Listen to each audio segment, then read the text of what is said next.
Greetings of the R students. Today we are going to begin a new chapter and we are going to read a poem written by Emily Dickinson. The name of the poem is A Day. It is a very popular and a very renowned poem. So let us start first by knowing something about the poet.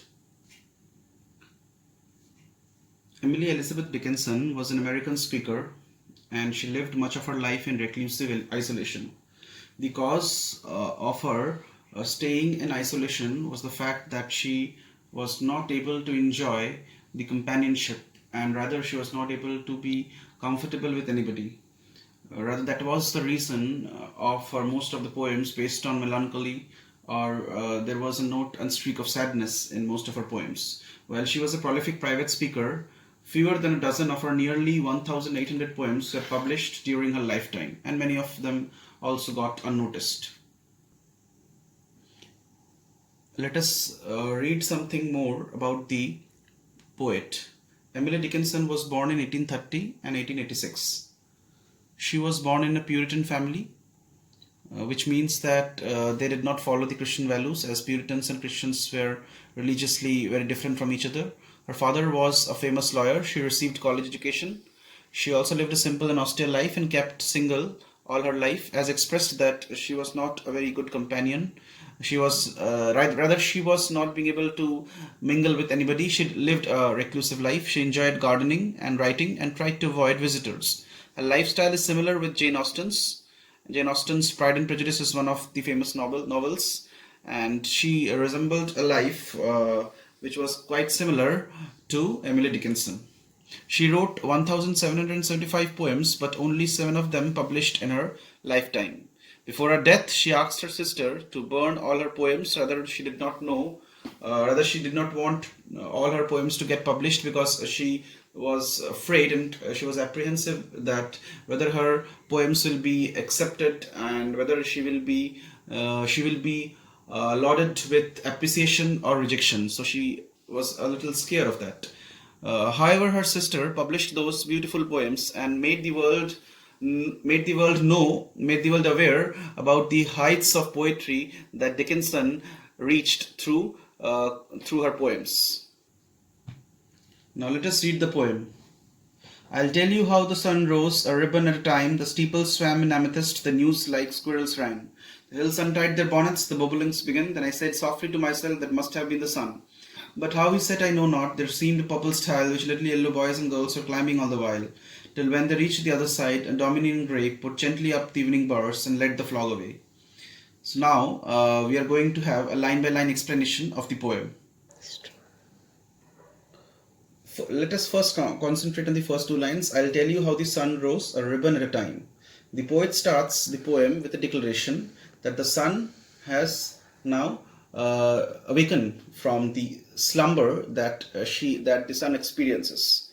Like all of us, it's the sun is also sleeping. We feel that there is a change of day and night, but actually it might be that the sun has gone for sleep and then the next day again it has awoke.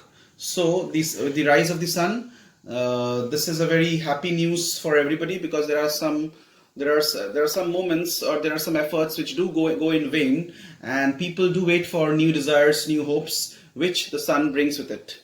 So the poet starts the poem with a declaration that the sun has now already rose, and the appearance of the sun looks like it's a ribbon which has unfolded, which has unraveled. So we might divide this one into 2 halves, an 8-line section describing the sunrise and an 8-line section introduced by the turn on that word, but describing the speaker's lack of knowledge of the sunset. So the poet is not we are not sure that he has a very deep knowledge about sunset or not, but about sunrise he really knows the information that the sun, the rising of the sun, is just like the unraveling or the unfolding of a ribbon.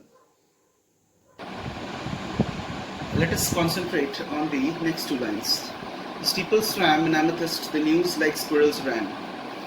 The steeple suggests a spiritual height and also spiritual depth. Through the eyes of an inquisitive child, Emily takes the reader on a mental journey from the miracle of sunrise, the miraculous event, or any kind of miracle that the sunrise occur to the mystery of the sunset. Why is it a mystery? Because there is no deeper knowledge, or there is no preconceived notion that Emily Dickinson has about sunset. The early morning air is alive and moving, so the breeze is flowing, and with that there is an impression that the steeples are swaying in the wind, and the news of a day, just like the newspaper come and they circulate the news and we get to know about the happenings and occurrences of the world. In the same manner, the news that the day has arrived runs like a just like a squirrel run, and runs very fast. The news that the day has arrived also runs very fast and also circulates in a very rapid motion. Next two lines depict the scenery, or depict the pleasant environment of the hills. The hill and the fact that when we see the hills, it just like the hills have untied their bonnets. It might be the hills are in a sequential manner. They are placed in a sequential manner. The hills are placed in a sequential manner, and they have untied their bonnets, and the whole surrounding is very breathtaking and it is very mesmerizing. Nature awakens itself to its best, and during that time we can also hear the melodious voice, the melodious song of the bobolink. The bobolink is an American bird, and rather it sings early in the morning to welcome a new day, to welcome a new hope of life.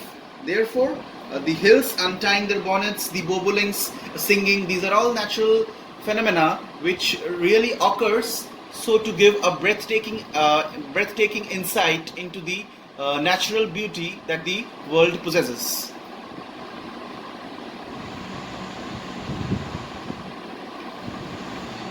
Now, the next two lines, that is, then I said softly to myself, and then that must have been the sun. These two lines are very important because somehow the poet realizes, she has a subconscious feeling that whatever good happens and whatever happens in the world is somehow a reflection of the nature. The nature is always there to welcome us, and therefore whatever good happens or whatever pleasant happens is because of the presence of the sun and the other natural objects. Therefore the poet says, then I said softly to myself, that must have been the sun. The sun miraculously brings the morning to life. It reverberates life, and the sun also is an instrument, the sun is an object which brings a new life, a new beginning to an already passing. It brings a new life to a day which has just begun. It's a message that symbolizes that after something bad or after something evil, there has to be a day which is full of freshness, which is full of a new life which has begun. Let us now read the remaining lines of the poem. But how he sat I know not, there seemed a purple stile, which little yellow boys and girls were climbing all the while, till when they reached the other side, a Dominic in grey put gently up the evening bars and led the flock away. After the sunrise and a whole lot of pleasant and vibrant environment, the poet now is a little sad. She's feeling a little desolate because now it's the time for the sunset. The mood has also changed, and the mystery of sunset is something which the poet has not been able to unravel. But how he set, the sun has been now personified.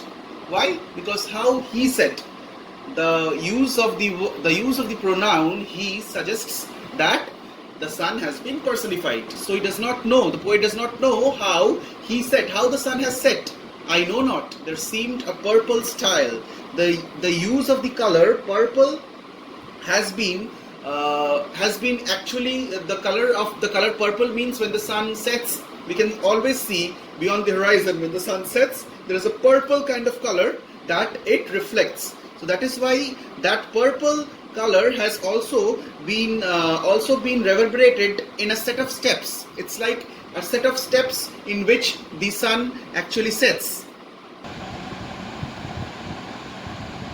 As the sun sinks towards the horizon, sunlight enters the atmosphere at a lower angle and depending on the concentration of atmospheric particles in the path of the incoming sunlight, the clouds appear yellow, pink and purple, and therefore the color purple is very significant. Next two lines,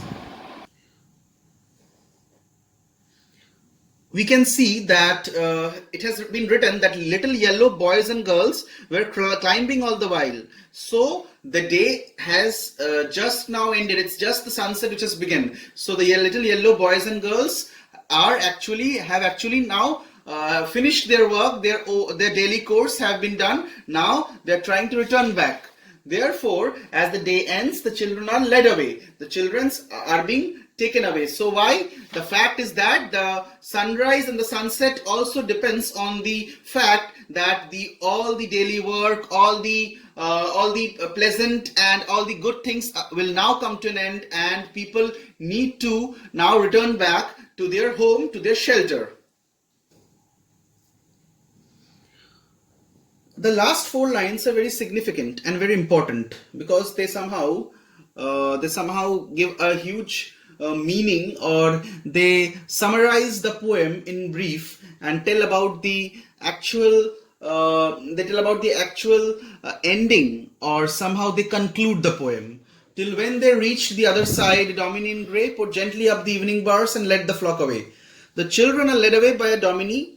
Literally, the dominie could be a cleric or a schoolmaster or any guy or any person who is a kind of a guide. Just like we can see a shepherd who can take the flock home safely after the flock of sheep has done their grazing activities. There are people who guide the children and bring them back to the shelter. So till when they reach the other side, Dominion Grey, by that time the sun has also set and everybody is at home.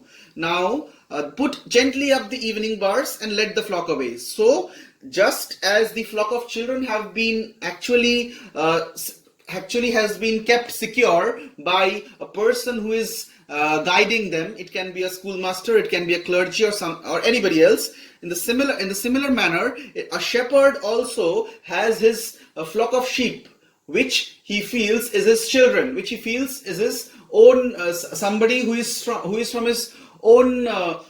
The flock of sheep also is very much personal, is very much in use for the shepherd. So the shepherd also knows that those flock of sheep must also return back safe and secured.